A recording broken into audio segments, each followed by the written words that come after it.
बिस्मिल्लाहिर्रहमानिर्रहीम। अस्सलाम वालेकुम दोस्तों, आज की वीडियो में हम वापडा के 2024 का जो बड़ी भर्तियों का ऐलान हुआ है उसके बारे में डिस्कस करने वाले हैं। जी हाँ दोस्तों, वापडा ने एक बहुत बड़ी भर्तियों का ऐलान किया हुआ है जिसमें पूरे पाकिस्तान से आप कहीं से भी अप्लाई कर सकते हैं। अगर आप शहर से हैं या आप गाँव से हैं, किसी भी गाँव से किसी भी शहर से आप इसमें अप्लाई कर सकते हैं। और सबसे बड़ी बात यह कि इसमें आप अगर 5th क्लास पास है तब भी अप्लाई कर सकते हैं। अगर आप मिडिल है या मैट्रिक है या इंटर है या मास्टर लेवल तक आपने एजुकेशन किया हुआ है तब भी आप इसमें अप्लाई कर सकते हैं। किस तरह आपने अप्लाई करना है, इसकी लास्ट डेट कब है, कितनी उम्र इसको दरकार है और क्या क्या और रिक्वायरमेंट है, आज की वीडियो में मैं डिस्कस करने वाला हूँ। चलते हैं इस काम की तरफ।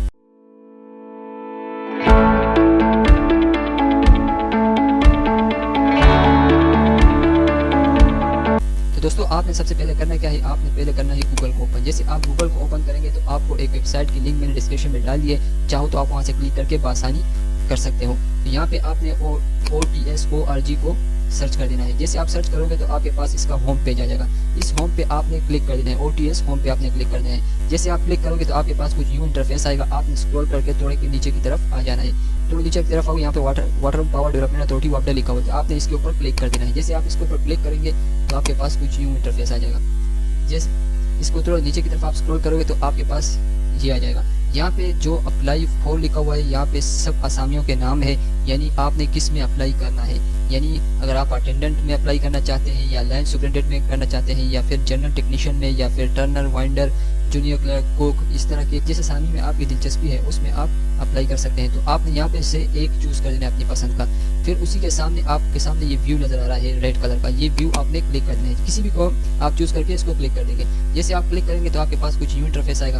अब रजिस्ट्रेशन करने से पहले आपने ये देखना है कि एडवर्टाइजमेंट के जो व्यू एड है वो आपने देखना है। इस व्यू एड पे आपने क्लिक कर देना है। जैसे आप क्लिक करोगे तो आपके पास इसकी जो एडवर्टाइजमेंट है वो आ जाएगी। यानी इसमें आपने देख लेना है कि BPS की जो पोस्ट है वो देख लेना है, फिर BPS स्केल देख लेना है और कितनी सीट है इसमें वो देख लेना है। फिर इसकी जो क्वालिफिकेशन एक्सपीरियंस है वो आपने देख लेना है।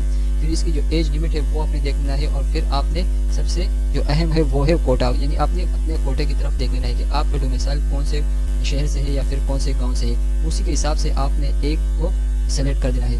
तो जब आप इसको सेलेक्ट कर देंगे कि आपने देख लिया कि मैंने इसी में अप्लाई करना है, तो फिर आपने वापस वहीं पर आ जाना है। जैसे आप वहाँ पे वापस आओगे तो आपने रजिस्ट्रेशन फॉर्म पे क्लिक कर देना है। जैसे आप रजिस्ट्रेशन फॉर्म पे क्लिक करेंगे तो आपके पास ये फॉर्म की शक्ल में एक फॉर्म आ गई। ठीक हो गया। अब इसको आपने पढ़ लेना है। इसको आपने पढ़ के फिर इसको प्रिंट कर लेना है। यानी कि आप इसको प्रिंट करोगे, यहाँ पे डाउनलोड भी है। अगर आपके पास प्रिंटर नहीं है तो आप यहाँ पे इसको डाउनलोड करके यहाँ पे इस तरह सेव करके आप डाउनलोड कर सकते हो। जैसे ये डाउनलोड हो जाएगा, आपने डाउनलोड पे क्लिक करके ये आपके पास फॉर्म आ गई। अब ये आपने डाउनलोड कर दिया। अब आपके पास प्रिंटर नहीं तो आप किसी भी शॉप में जाकर अपनी USB में इसको ले जाए और वहाँ से आपको वो प्रिंट करके दे देगा। जैसे आप प्रिंट करके बाहर निकालोगे इस फॉर्म को तो आपने इसको फिल कर देना है। अब यहाँ पे इन लोगों ने जो जो लिखा हुआ है आपने इसको फिल कर देना है। सबसे पहले आपने जो हालिया तस्वीर है, यानी आपके 6 महीनों के अंदर जो आपकी पासपोर्ट साइज तस्वीर है वो आपने यहाँ पे लगा देना है। ठीक हो गया। फिर यहाँ पे आपने जो टेस्ट सिटी है, यानी जहाँ पे आप टेस्ट दोगे, जो शहर आपके करीब पड़ता है आपने यहाँ पे वो सेलेक्ट कर देना है। यानी लाहौर, इस्लामाबाद, क्वेटा, इस तरह जो आपके करीब पड़ता है। ठीक हो गया। फिर डोमिसाइल डिस्ट्रिक्ट, यानी जिस डिस्ट्रिक्ट से आपको डोमिसाइल है आपने यहाँ पे वो लिख देना है। ठीक हो गया। फिर यहाँ पे डोमिसाइल प्रोविंस है, जिस सूबे का डोमिसाइल है, यानी पंजाब, KPK, बलूचिस्तान, इस तरह आपने वो सेलेक्ट कर देना है। ठीक हो गया। अब सेकंड नंबर पे पर्सनल इन्फॉर्मेशन आता है। यहाँ पे आपका फुल नेम आएगा, यहाँ पर फादर नेम आएगा, यहाँ पर आपका CNC नंबर आ जाएगा, यहाँ पर आपका एज आ जाएगा, यहाँ पर आपका डेट ऑफ बर्थ आ जाएगा और यहाँ पर आप मटेरियल स्टेटस यानी सिंगल, यानी आप शादीशुदा है या नहीं तो आपने ये लिख देना है। यहाँ पर आपका पोस्टल एड्रेस आ जाएगा। यहाँ पर अगर आपके पास का फ़ोन नंबर है तो आप वो लिख दें, वरना ये लाजमी नहीं। यहाँ पे आपका मोबाइल का नंबर आ जाएगा। यहाँ पर अगर आपका ईमेल है तो ठीक है, वरना लाजमी नहीं। फिर यहाँ पर जो थर्ड स्टेप है उसमें आपके पास ये लिखा हुआ है रिलीजन, मुस्लिम या नॉन मुस्लिम। अगर आप मुस्लिम है तो आपने मुस्लिम पे टिक कर देना है। अगर आप नॉन मुस्लिम तो आपने नॉन मुस्लिम पे टिक कर देना है। यहाँ पर आर यू डिसेबल, यानी आप माजूर हैं तो आप अगर माजूर है तो यस या नो आपने क्लिक कर देना है। यहाँ पे जेंडर यानी मेल फीमेल कर आपने टिक कर देना है। यहाँ पे लिखा है आर्मी फोर्स, अगर आपकी कोई जॉब पहले से रही हो आर्मी में तो अगर की हो तो यस पे कर दिया, अगर नहीं की तो नो पे क्लिक कर देना है। यहाँ पे डिजिट सर्वेंट, अगर आप किसी भी गवर्नमेंट में आपने जॉब की हो तो आप यहाँ पे लिख सकते हैं। ठीक हो गया। अब यहाँ पर शेड्यूल कास्ट, इस तरह एम्प्लॉय चाइल्ड कोटा, यानी आप किसी अफसर के बेटे हैं या उसके कोटे से आप अप्लाई करते हैं या फिर इस तरह, तो वो आपने यहाँ पे कर देना है। ठीक हो गया। अब यहाँ पे जो सेकंड एकेडमिक इन्फॉर्मेशन है वो यहाँ पे आएगा, यानी अगर आपने एसएससी किया हुआ है यानी मैट्रिक किया हुआ है तो आपने यहाँ पे वो अपनी वो डिग्री टाइटल कर दें। यहाँ पे डिग्री का टाइटल आएगा, मैट्रिक आएगा, यहाँ पर मेजर सब्जेक्ट आ जाएंगे, जिस ईयर में आपने पास किया वो आ जाएंगे, ऑब्टेन मार्क्स यानी जो आपने ली हो वो यहाँ पर आ जाएंगे, और यहाँ पर टोटल मार्क्स आ जाएंगे, यहाँ पर इंस्टीट्यूट नेम आएगा जिस जगह से आपने मैट्रिक किया हो। इसी तरह अगर आपने इंटर या डीएई या ए लेवल कोई किया हो तो वो यहाँ पर आ जाएगा। यहाँ पर बैचलर है, यहाँ पर बैचलर वगैरह, फिर वो ये सारा तालीम क्राइटेरिया है, यानी आप जितनी भी क्वालिफिकेशन आपकी हो एजुकेशन तो आपने वो यहाँ पे लिख देना है। ठीक हो गया। अब यहाँ पर एम्प्लॉयमेंट इन्फॉर्मेशन, अगर आपने कहीं जॉब किया हो, आपका कोई एक्सपीरियंस रहा हो तो वो आपने यहाँ पे लिख देना है, किस ऑर्गेनाइजेशन नेम यानी किस कंपनी में किया है, या फिर डिजिग्नेशन किया था, वहाँ पे आपका पोस्ट क्या था, क्लर्क थे, कुक थे, या जो भी था वो आपने यहाँ पे लिख देना है।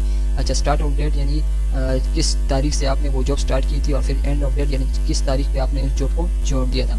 ठीक हो गया। अब यहाँ पर जो है वो अंडरटेकिंग बाय एप्लीकेशन, यहाँ पर आपका हल्फनामा है, यहाँ पे आपका नेम आ जाएगा, यहाँ पर आपका वालिद का नेम आ जाएगा। ठीक हो गया। यहाँ पर आपका सिग्नेचर आ जाएगा, और यहाँ पर आपका अंगूठा आएगा, यानी सिग्नेचर नहीं आएगा, वो भी लेफ्ट हैंड वाला। ठीक हो गया। अब यहाँ पे आपने यहाँ पे लोगों लिखा हुआ है टिक इफ अटैच सेलेक्टेड, यानी एक पासपोर्ट साइज तस्वीर आपने इसके साथ लगाना है। ओरिजिनल जो बैंक डिपॉजिट है जो इसकी फीस है वो यहाँ पे हम नीचे देखेंगे फिर इसके साथ, तो वो आपने लगाना है, और एक सीनेसी कॉपी वो आपने लगा देना है। ठीक हो गया। यहाँ कुछ इंस्ट्रक्शन है वो आपने पढ़ लेना है। अब ये सब कुछ हो गया, फिर आपने स्क्रॉल करके नीचे की तरफ आना है, ये आपके पास ये आ गया। अब ये चालान है, यहाँ पे आपने अपना नेम लिख देना है, यहाँ पे अपने फादर का नेम लिख देना है, यहाँ पे अपने सीनेसी नंबर लिख देना है, और यहाँ पर जिस जॉब के लिए आपने अप्लाई किए हो, यानी कुक हो या फिर वेल्डर या इस तरह कुछ आपने अप्लाई की हो, तो वो जॉब जो असामी का जो नाम है वो यहाँ पे आ जाएगा। ठीक हो गया। अब ये दोनों आपने कर लिए, फिर यहाँ पर आपका सिग्नेचर आ जाएगा, फिर यहाँ पर आपका सिग्नेचर आएगा, यहाँ पर बैंक अपना स्टैंप लगाएगा, यहाँ भी बैंक अपना स्टैंप लगाएगा। जब यह चालान आप भर लोगे, इसकी जो चालान है वो 250 रुपये है, यहाँ पे लिखा हुआ है। ठीक हो गया। अब 250 रुपये जब आप इसमें बैंक में किसी बैंक में आप भर लोगे, यहाँ पे बैंकों का नाम लिखा हुआ है, यानी HBL भी लिखा हुआ है, बैंक अल्फला, अलाइड बैंक, हबीब मेट्रो, इसमें आप इस चालान को भर सकते हैं। ठीक हो गया। जैसे आप चालान पे कर लोगे तो वो एक साइड आपको दे देगा, दूसरा साइड वो अपने पास रख देगा, यानी ये OTS कॉपी वो आपको दे देगा, और बैंक की जो कॉपी है वो अपने पास रख देगा। ठीक हो गया।